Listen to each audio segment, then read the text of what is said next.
मैं कल उसके घर गई हूँ तो मुझे पता चला है कि एक्चुअली उसका मर्डर पिछले 3 दिनों से प्लान हो रहा था। On 10th of July I was working out and मेरे को एक कॉल आती है मेरी फ्रेंड की, मैंने उठाई नहीं। एंड फिर मैं देखती हूँ एक आर्टिकल आता है, होता है कि Radhika Yadav shot dead by her own father. And सबसे पहले मैं राधिका को कॉल करती हूँ और मैं उसको बोलना चाहती हूँ कि थैंक गॉड कि ये तू नहीं है, थैंक गॉड कि ये तू नहीं है। एंड वो मेरा कॉल नहीं पिक करती है। फिर मैं आर्टिकल को फिर दोबारा देखती हूँ और मुझे वो घर देखता है। और बस मुझे ऐसा लगता है कि it's the end of the world.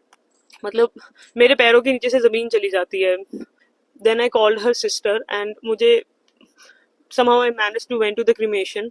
And वहां जाके मुझे ये चीज पता लगती है कि उसके डैड एक्चुअली 3 दिनों से उसकी डेथ प्लान कर रहे थे, इन्हों रिवॉल्वर लेकर आए थे। एंड बस उसकी मॉम को दूसरे कमरे में रखा था, उसके भाई को किसी बहाने से बाहर भेज दिया गया था। राधिका के पास एक डॉग है लूना, एंड वो पिटबुल है। तो मतलब she would have also saved her, but उसको भी घर से थोड़ा बाहर रखा गया था। And he waited for the right moment और पीछे से मार दिया। मतलब 5 गोलियां कौन सा बाप मारता है, मुझे तो ये समझ में नहीं आ रहा इतना उसने क्या ही करा था। अपेरेंटली उसके डैड उनके फ्रेंड्स के इन्फ्लुएंस में आके, क्योंकि उसके उनके जो फ्रेंड्स थे वो बहुत ज्यादा जेलस हो गए थे राधिका की सक्सेस से।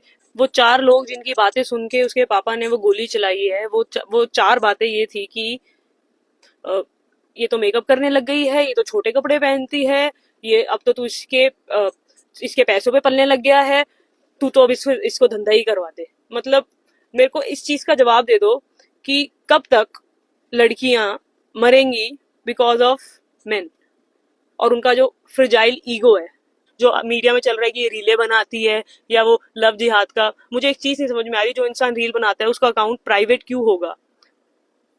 उसके अकाउंट में सिर्फ 68 लोग हैं, 68 लोग। जो इंसान रील डालता है उसके कभी इतने इतने कम फॉलोअर्स नहीं हो सकते हैं। अपना अकाउंट उसने प्राइवेट करा हुआ था, लास्ट रील उसने डाली थी 23 मार्च 2024। मैं रही हूँ उसके साथ, मैं उसको जानती थी और मुझे पता है कि वो बहुत ज्यादा शरीफ थी। बट पिछले 10 दिनों में उसकी लाइफ इतनी ज्यादा मिजरेबल हो गई थी कि उसने बस गिव अप कर दिया था। उसने बोला था कि जो तुम बोलोगे, मैं जैसे तुम बोलोगे मैं रहने को तैयार हूँ।